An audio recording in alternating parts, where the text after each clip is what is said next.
unanimous consent that the ATF Director article dated 4/25/2023 be placed into the record. Without objection.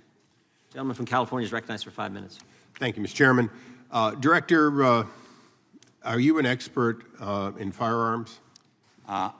If you're referring to the statement I made, there was a member who was a veteran. I respect very much people's service to our military, who said that he had been an expert. I told him I might not be an expert to the same extent he is, and I'm certainly not an expert to the same extent that people who work for decades at ATF as firearms experts who examine the mechanics, velocity speeds. Okay, I'll take that as I'm not an expert at some level. Are you an expert on tobacco? I spent my career as a federal prosecutor putting gang members, violent criminals, cartel cases. No, I appreciate that. That's my background. Yeah. So I want to get the yes or no's. Try to make it quick. I'm not expecting a yes, to be honest. You're not an expert on tobacco. You're not an expert on guns. Are you an expert on explosives? I have prosecuted cases involving the attempted terroristic bombing of a bridge in Ohio, near Cleveland, where you're from. I have dealt with the firebombing of the Mansfield, Ohio. Do you know what courthouse. PETN is?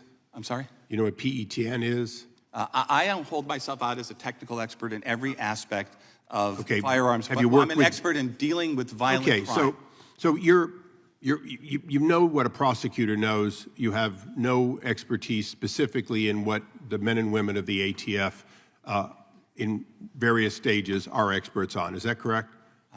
Respectfully, ATF is a law enforcement agency. I have worked with ATF and law enforcement agencies, including police, my whole career. I'm trying not to get frustrated over not getting an answer to yes or no, so let's move on. During your earlier testimony, you just said that that you look at behavior to decide about rulemaking. Is that correct? That's what I heard. What we look at is we look at the entire... Okay, I have very limited time, and I only ask for you can expand afterwards, but a yes or no. You said you looked at behavior. I don't recall the exact words. What we look at is we look at the laws that Congress passes and the public safety threats facing America. Okay, so as you look at behavior, which the record will show you were saying, does the Second Amendment, the Constitution, forgetting about statute, because you can forget about statute, Constitution clearly trumps statutes. The Constitution has a right to keep and bear arms. Does behavior change the interpretation of the Second Amendment, in your opinion as an attorney? I think the Supreme Court has ruled, and more than once, that the right to keep and bear arms is an individual right possessed by Americans. So we have a right to keep and bear arms. You spent a lot of time talking about various things. Today we're talking about the brace at some length, I suspect.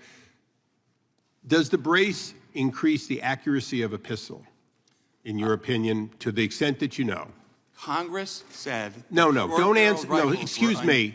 I have limited time, and I insist on your answering the questions I ask, or don't waste any of our time. To the extent that you know enough to have proposed a rule that bans or registers braces, does a brace increase the accuracy of a pistol? My understanding is that Congress determined that the ability to shoulder short-barreled rifles made them, quote, unusually dangerous. You're not? Okay, unusually dangerous because it increases the accuracy. Unusually dangerous because Congress said so let's understand something. I appreciate you telling me what our body does, but you have two types of weapon, a pistol and a rifle. A rifle is more accurate than a pistol because it is better braced, correct? Shouldered, I believe that Congress determined that when weapons could be shouldered and also concealed, that they were unusually dangerous. Okay, so you're not answering any of the questions, but I'll put one more statement out there. Rifles are in, and look, I'm an EOD tech by training. I know more about explosives than I do about firearms, so we're just going to go through this. Having been a sharpshooter in the military, having been qualified, I know that my .45 is not as accurate when fired as a rifle. But nowhere in the Constitution does it say that the accuracy of a weapon somehow changes the category for purposes of the Second Amendment. By your saying that a brace is in fact going to limit the ability of somebody to have it, what you are clearly doing is you are making decisions based on your interpretation of behavior and risk and not based on the Constitution.